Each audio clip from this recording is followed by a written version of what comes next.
maybe struggle or exchange words with them would lead to his shooting.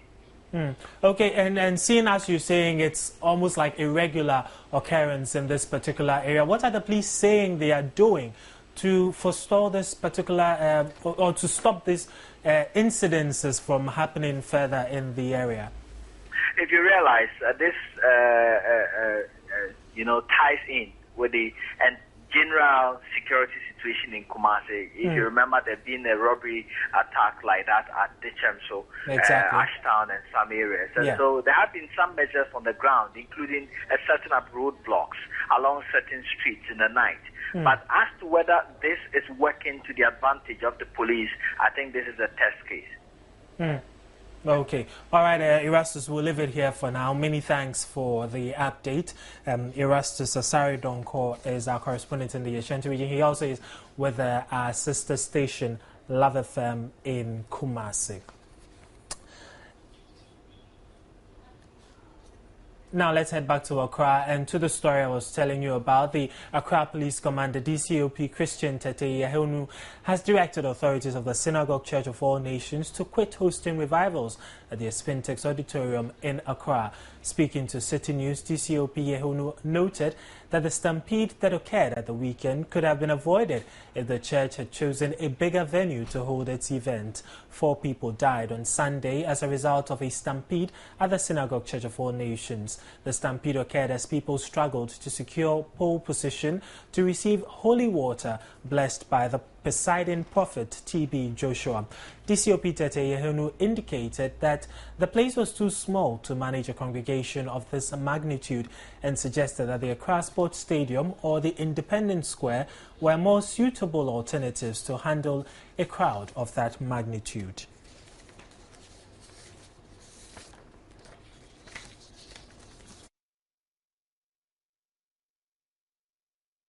Well, now let's get to the presidency and speak to our colleague Gifty Ando Apia, who is there for the daily briefing. If you remember, it started last Thursday. So today is about day 3 of the daily briefing at the presidency. So let's get on the line and speak to Gifty. Good afternoon to you, Gifty.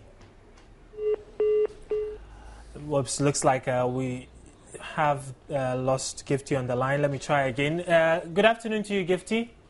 Good afternoon to you, Scott. Okay, thank you for joining us on the midday brief. We understand that Cabinet has been discussing quite a number of issues, but tell us, what are the new measures that Cabinet has approved for revenue mobilization, for instance?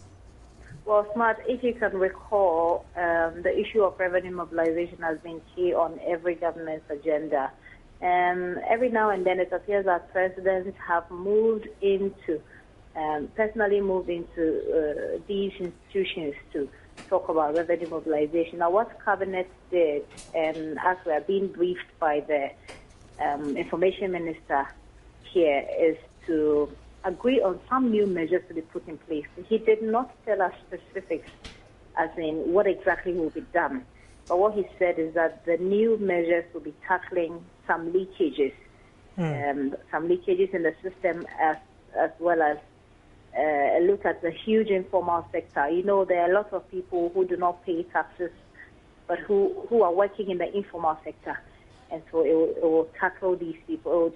Well, I don't know exactly how, but these people are probably going to be paying taxes that are much more regularized, if you like. And then it will also tackle cross-border smuggling. That has also been an issue. So these are the measures, these are the areas that these new measures are supposed to be handling and to ensure some improvement. Smart. Okay. And also the issue about the security situation in Kumasi, did it come up at all? Because last week when Otumfo was with President Mahama, he did promise him that he was going to ensure that security or the calm prevails in Kumasi and that the security apparatus was on top of the situation. Did it come up at all in the briefing today? It didn't come up in his initial briefing, but it came up after I'd asked a question on that. Okay. And you know, the issue happened just this morning. And exactly. When I asked him whether they've had any briefings on that and what they could tell us about it, he said that the security officers there are on top of the situation. They are going to investigate this issue. It could be an isolated case that could have happened anyway. It could be an isolated case that has nothing at all to do with the trends that we've seen in Kumasi. But he did say that he doesn't have,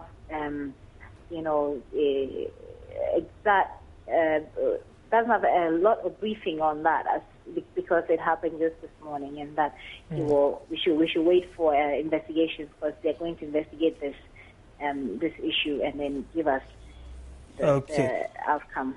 Okay, and before I let you go, though, we also understand that President Mahama will be commissioning a newly constructed Systems Control Center for GridCo. Do we know when exactly, and what else have they been saying about that? Yeah, that program will happen today in Tema. It is part of the President's efforts at stabilizing the energy situation, we are told by the Information Minister. We understand that he'll be speaking on efficiency in transmission. And so, yes, Matt, as I said, the Information Minister makes us understand that the President is making extra efforts at stabilizing the energy situation. Okay. All right, then, Gifty Ando-Apia, many thanks for the update from the Presidency. She's been telling us about issues that have come up at the daily press briefing at the Flagstaff House today.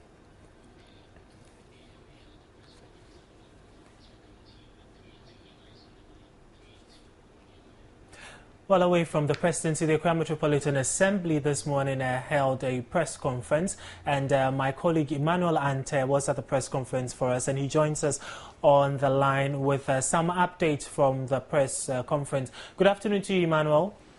Yeah, good afternoon, Matt. Okay, what has the AMA been saying to you, the press, this morning? Well, they organized a press conference just to address the numerous challenges facing the various markets across the Central Business District of Accra. Last Friday, they had an emergency meeting to address these various challenges, and they came out with some outlines and guidelines to resolve this particular issue.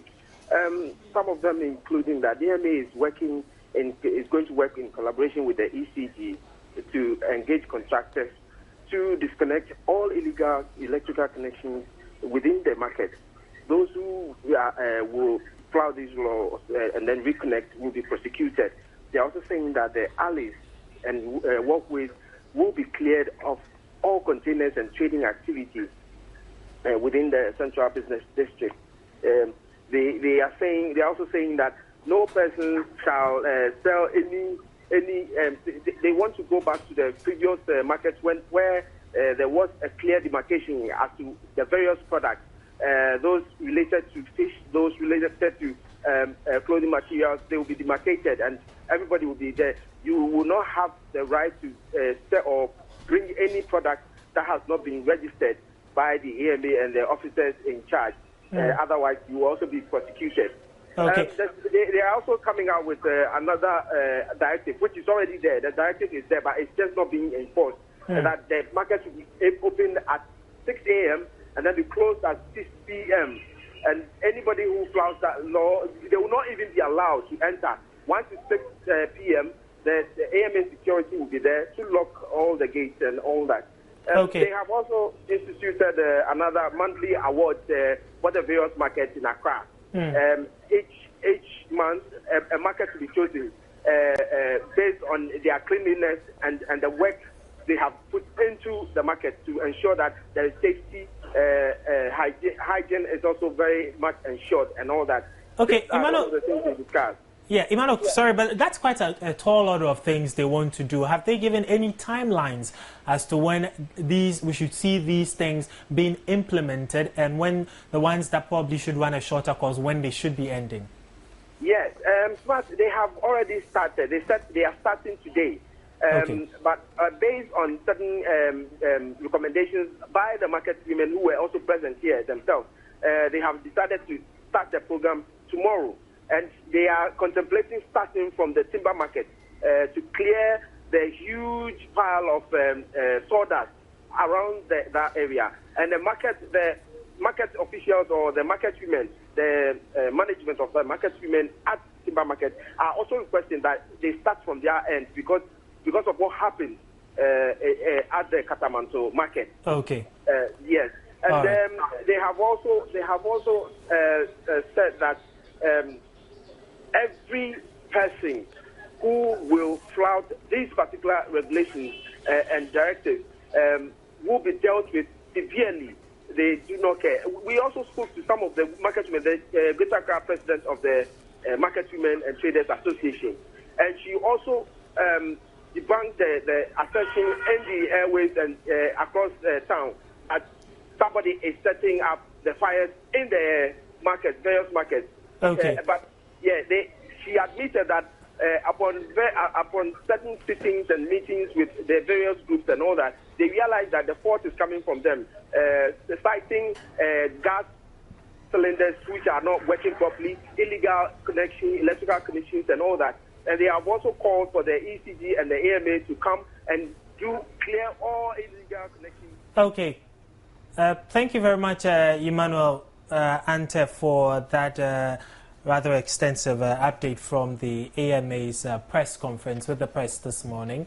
But we have to move along quickly. The election petition hearing continues today, with lead counsel for the National Democratic Congress, Chachu Chikata, expected to continue his 2-week-old cross-examination of Dr. Mamudu Baumia, primary witness for the respondents. Meanwhile, the nation's attention will be glued to the counting of the pink sheets by KPMG, the accounting and auditing firm that has been tasked by the Supreme Court to audit the pink sheets as the firm begins its work today.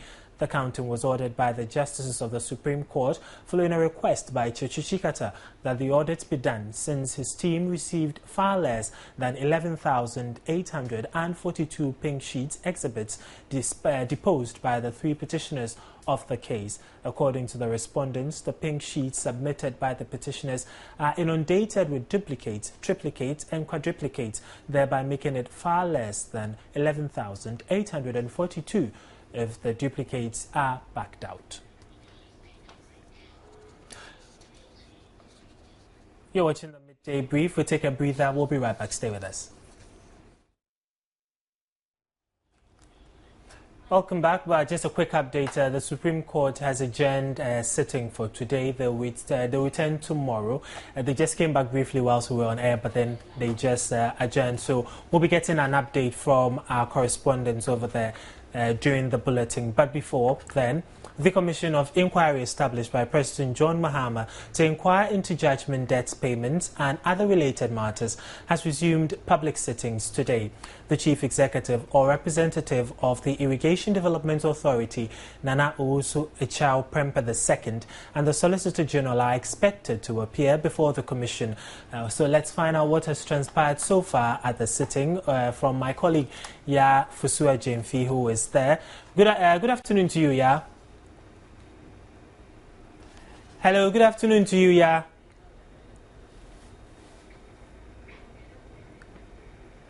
Hello.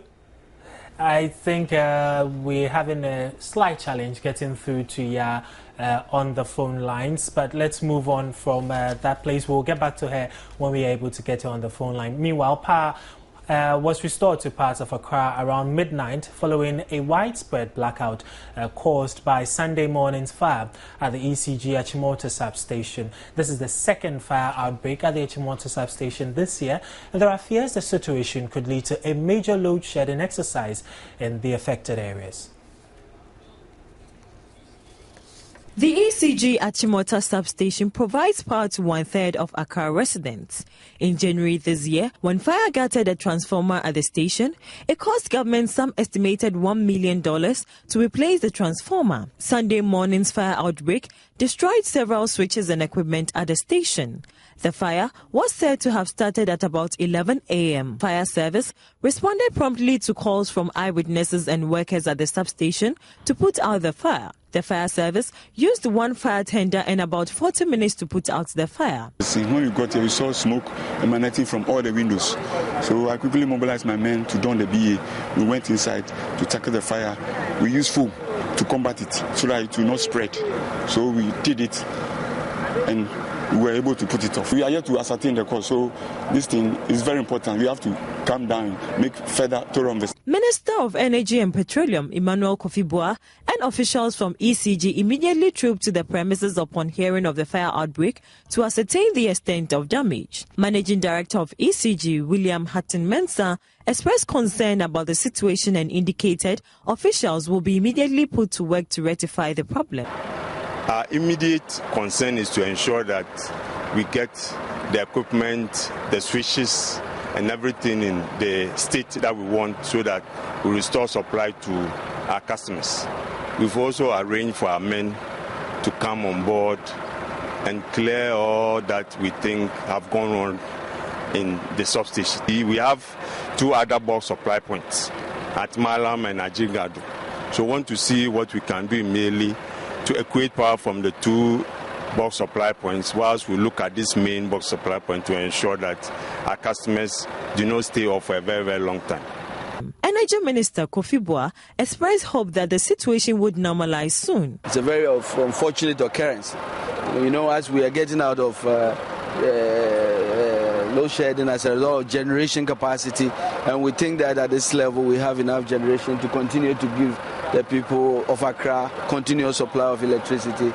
This challenge of getting power from this supply point and affecting them is an issue. But as the MD has said, this is a situation. I've had the assurance from the fire service that the investigation will continue. We'll get to very complete, thorough investigation to know what caused the fire.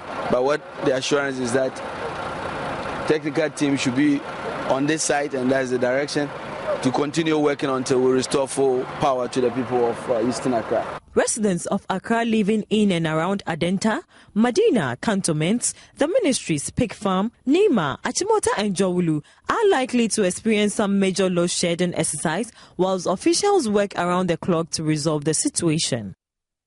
Well, let's head back onto the phone lines now. I understand we've re-established connection with Yafusua Jemfi, who is at the judgment desk sitting.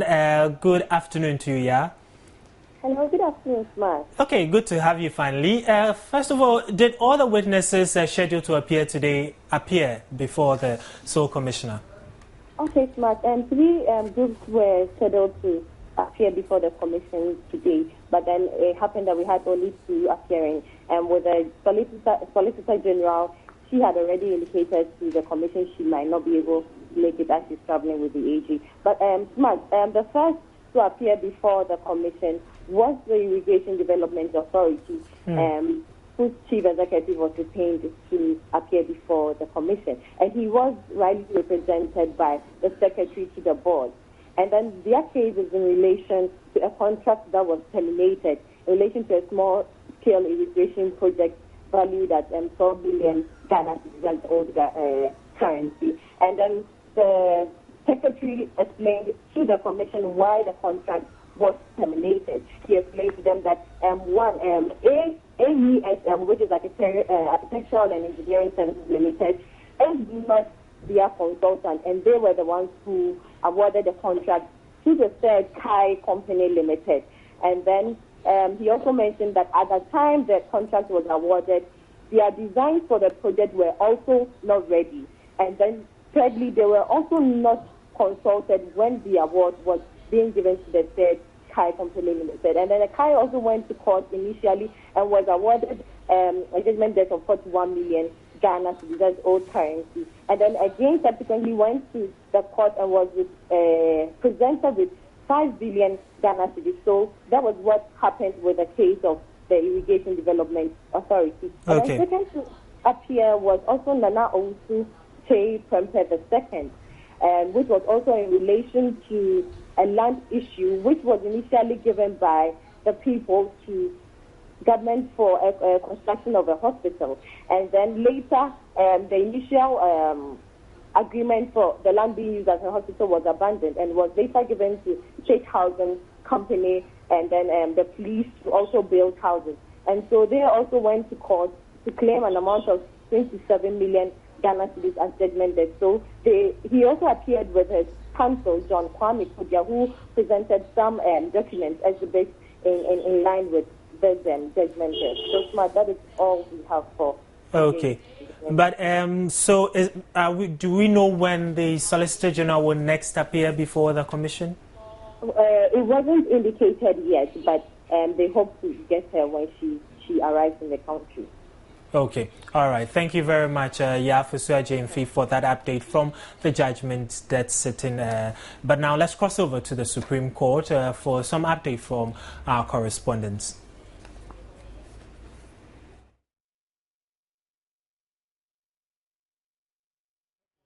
We just want to find out from you, why did the courts go on recess this year? Well, I think it's because they can't make any progress otherwise. There's a tall list, and the last list of Chachichikata's cross-examination. If that list had been given to the petitioners on Thursday, when the case was adjourned, they would have had the opportunity to go through it over the weekend.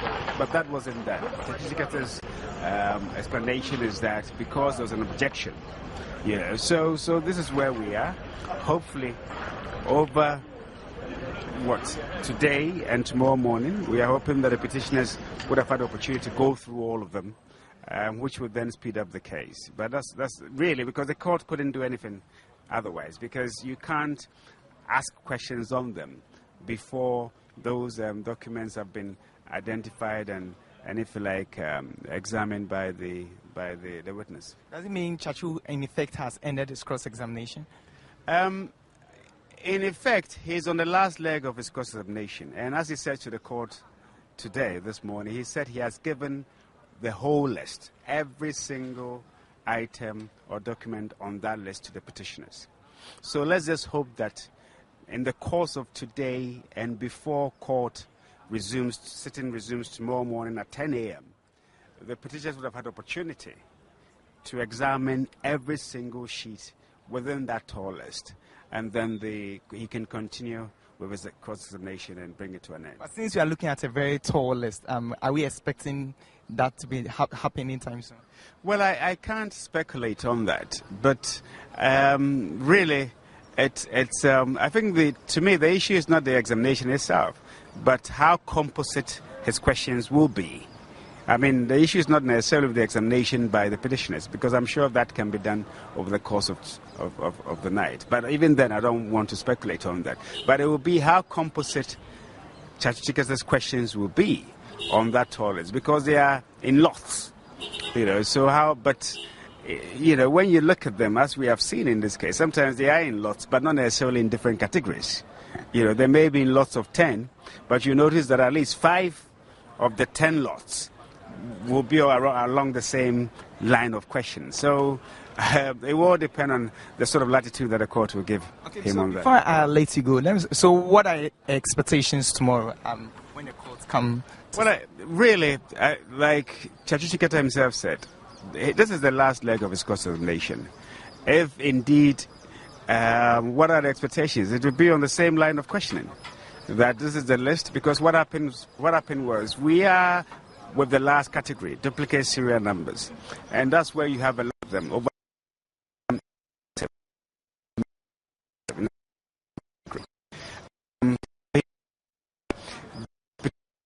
With a counterpart, the duplicate number another.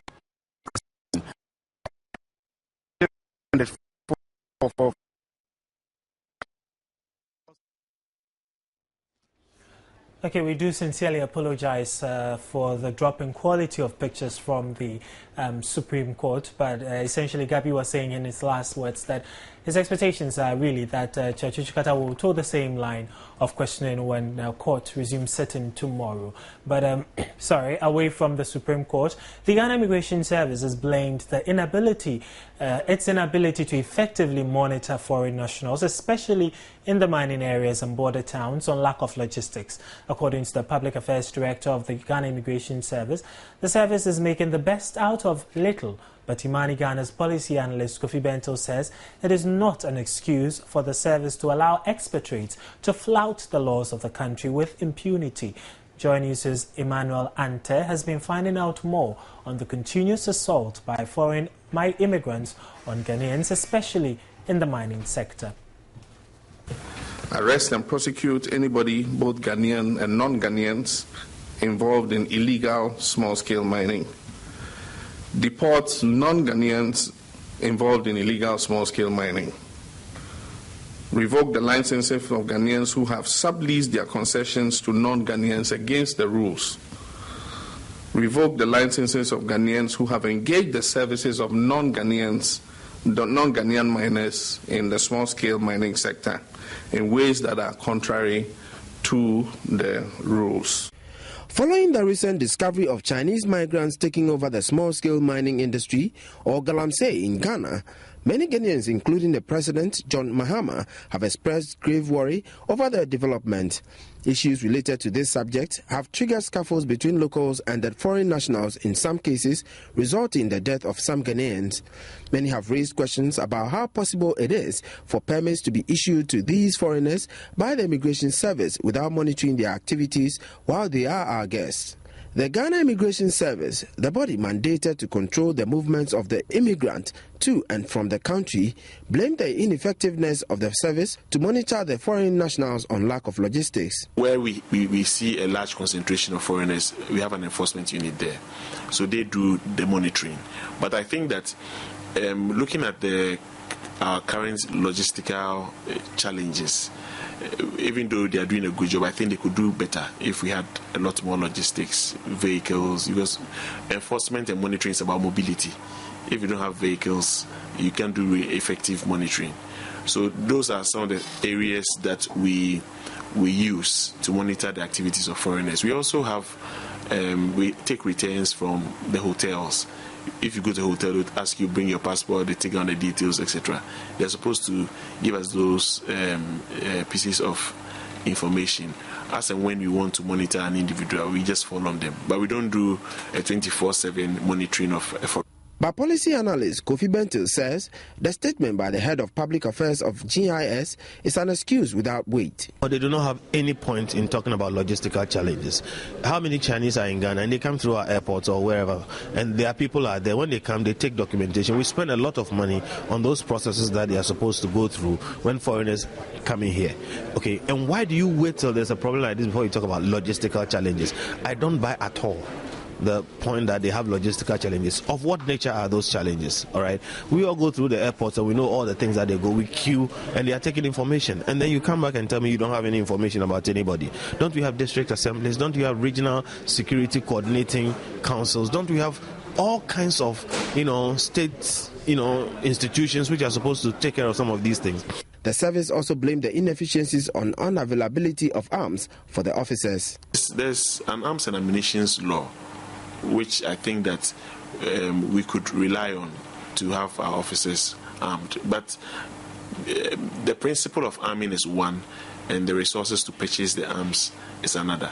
But I believe that it's about time a decision is taken as to equipping the border patrol unit. We can't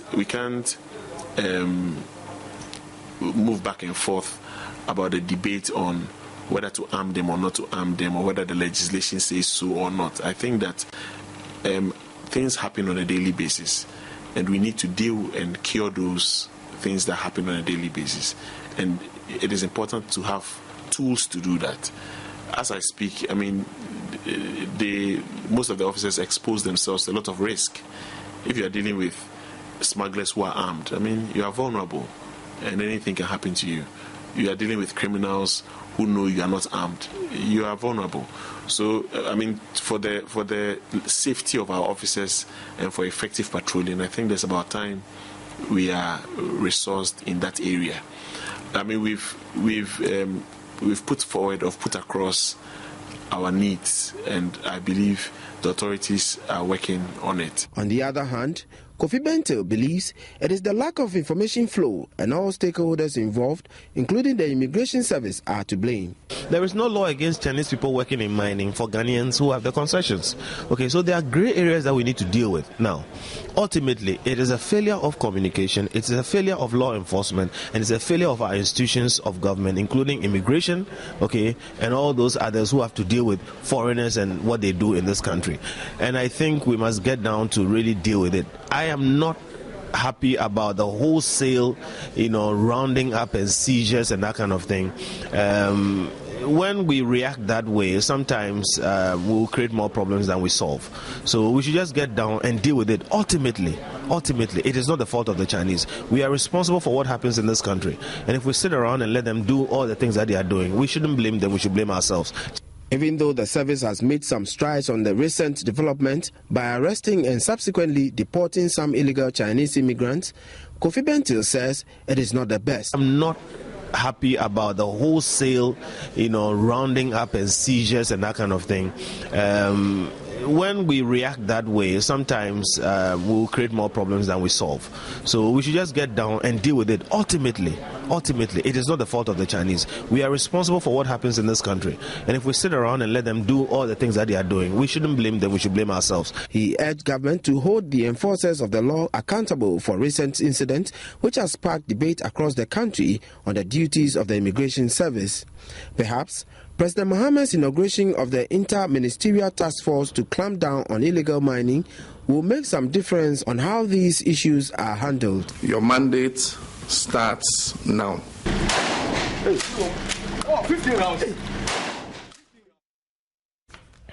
Now, barely 2 weeks after the Accra Metropolitan Assembly and Zoom Lion organized a cleanup exercise in some parts of Accra, the areas look as if nothing was done there.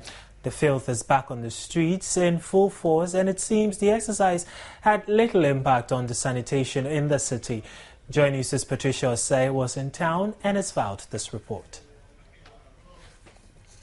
The Accra Metropolitan Assembly organized a cleanup exercise about 2 weeks ago to tidy up the metropolis in preparation for the rainy season. Together with Zoom Alliance, officials cleaned up areas such as Rollins Park, Odona, and parts of the Kantamanto Market. After the exercise, the mayor urged residents to complement the Assembly's efforts by organizing and participating in subsequent cleanups. The question is, did people really take this advice? Well, it appears not. When the news team drove full circle to Makola, the streets were dirty.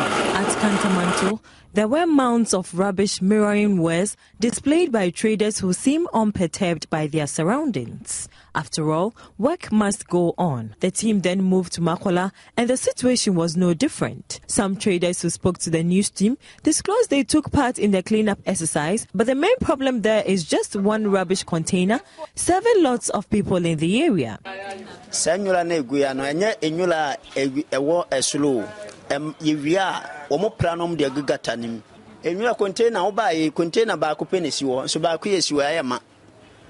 Kwa form one at Begu, and she tonswa a year in a bay train day, Abewula form. Nurse a lady, Nina de Abegu, and Timurane Grandi, and Yamula, and fancy what is a ya plus a bob one or go a net yet. Nina were inside. Yet the Gumusana and she trying to ye. Send me a matter that the number Pramin Zoom Lion. Zoom Lion, yet the Ashens are so nice opera. Timime Plaza Zoom Lion Masetia, 1 CD. Zoom Lion. Every day, we are on by JJ and Papa Forum. 1 CD, 5 stars, 1 ton, and our bear Juiska. Contain about pennies here from Makola to Tudu. Contain about cope. One thing you mean, Jim Mackenzie. Crane now level few. On other can name me born in Tashin, come out with like a job watch in my wood. No, I can't know what's neper, near watch here. Come on, join near Massy. No, I'm a bear, I'm a bear. Can no more now about what could you Nabana? Onani, no day or fortune. No, that's one affair. The Reverend does not charm and minty, Nakama. No one know who non cho Sunning no Trumoniona.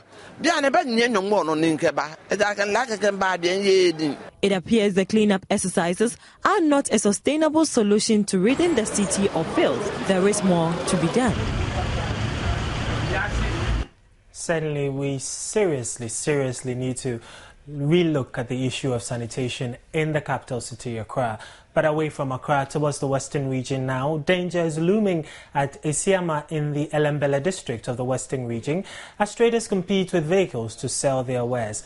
The chief of Isiama, Nanakofi Ampo IV, has accused the DCE for the area, Daniel Ishen, of illegally selling out a land allocated for the purpose of constructing a market to private developers and family members. The chief of Isiama and the people of the area at a press conference threatened to do whatever it takes to reclaim the land.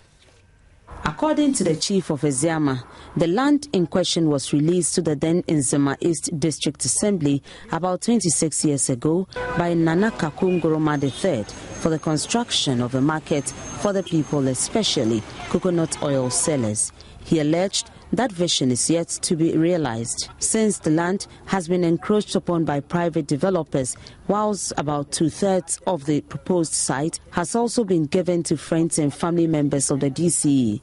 He added that the DCE is also entering into partnership with Barclays Bank and EcoBank to lease out the rest of the land, adding the DCE had allocated himself about 4 plots of land already. If he, Honorable DCE, wants to create chaos and confusion in the district, especially between the two towns, Kekam and Ezema, we the people of Ezema are ever prepared to meet him boot for boot. Once he is the consultant and planner for his Kekam and Pia family, we see him as an opponent and an enemy to us too. The traders now operate by the roadside together with drivers who are also using the highway as their parking lot, a situation which poses danger to their very lives. He therefore threatened to resist all attempts to take the rest of the land. A visit to the land in question revealed a police station constructed on a portion, while several private developments were ongoing. Meanwhile, the DCE, Daniel Ishen, has disputed these allegations, adding he has personally reported the matter to the paramount chief of the area and the regional minister. I've also heard that they said the DC has acquired some 4 plots in that particular place, of which I will say that it is a big lie, of which I will challenge them to prove a document showing that I myself have acquired a land from that particular place. I'm aware the chief of Isiama and the royal family are accusing the DC because of my position that I'm taking the land to Kekam. And the Kekam royal family, of which I also belong to, are also saying that instead for me to help them, I'm rather taking their land to the people of Isiama. So I'm in a phase, and as a result of this, when we had the RCC meeting just Thursday, I reported the case to the regional minister. So it's a very dicey issue that I'm impressing upon the regional minister to have a contact with the traditional council so that they can address this particular issue once and for all. He, however, revealed that plans are far advanced for the construction of a modern market and bus terminal, stating that the land in contention was intended to be used as a temporary area.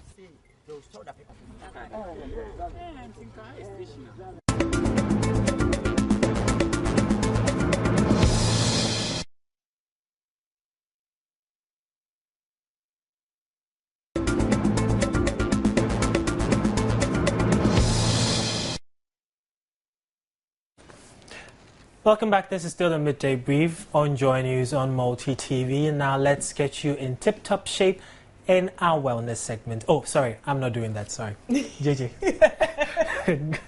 Why? Nothing, Sma. You just make my day. Oh, really? Yeah. Oh, that's nice. That's good to know. Yeah, I shouldn't have told you that. So what's up in wellness?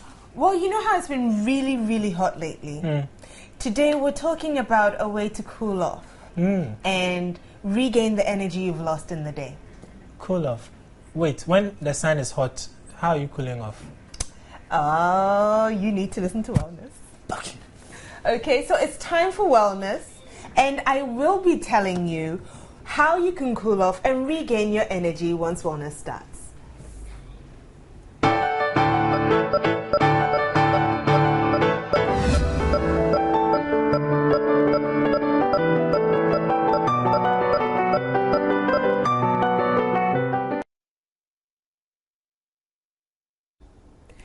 coconut water could potentially be the world's greatest energy drink. To top it off, it's all natural. It contains more potassium than a majority of the energy drinks you have on the market. Coconut water is the juice or the liquid that is inside an immature green coconut, and it's best to be drunk when it's older than 5 months. If you drink it before then, there'll be a bitter tinge to the taste. But just so you learn what health benefits coconut has to offer you, watch this.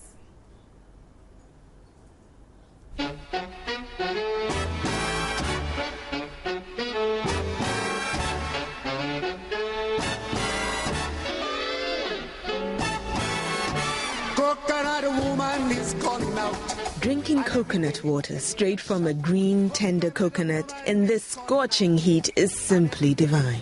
Not only is it refreshing, it also has a number of health benefits. Coconut water is the liquid inside an immature green coconut and should not be confused with coconut milk. Coconut milk is obtained by grating and grinding the meat of the coconut and passing it through a sieve. It is very high in fat content. A cup of coconut milk has 550 calories, whilst coconut water has only 50 calories a cup.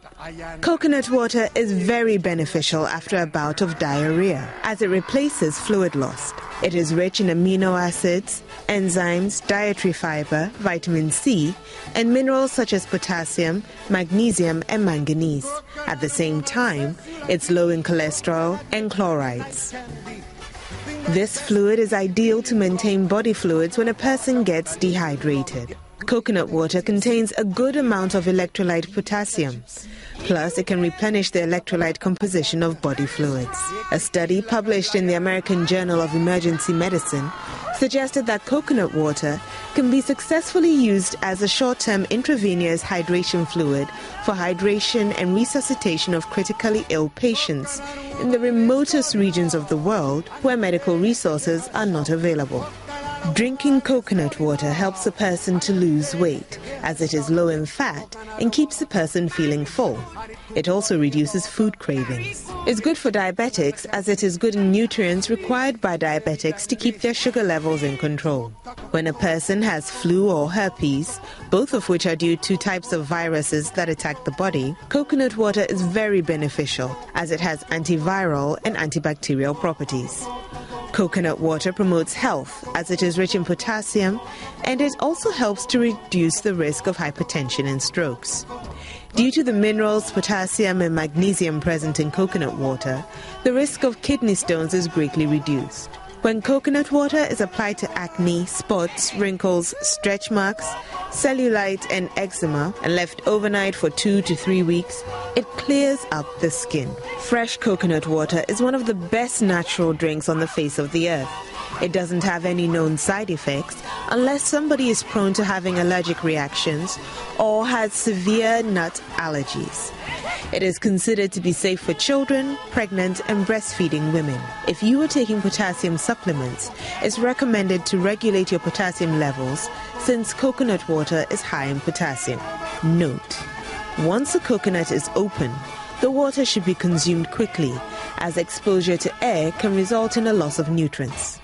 It's low in fat, though rich in vitamins, and the potassium level is twice the amount found in a banana. Feel like a drink of coconut water now?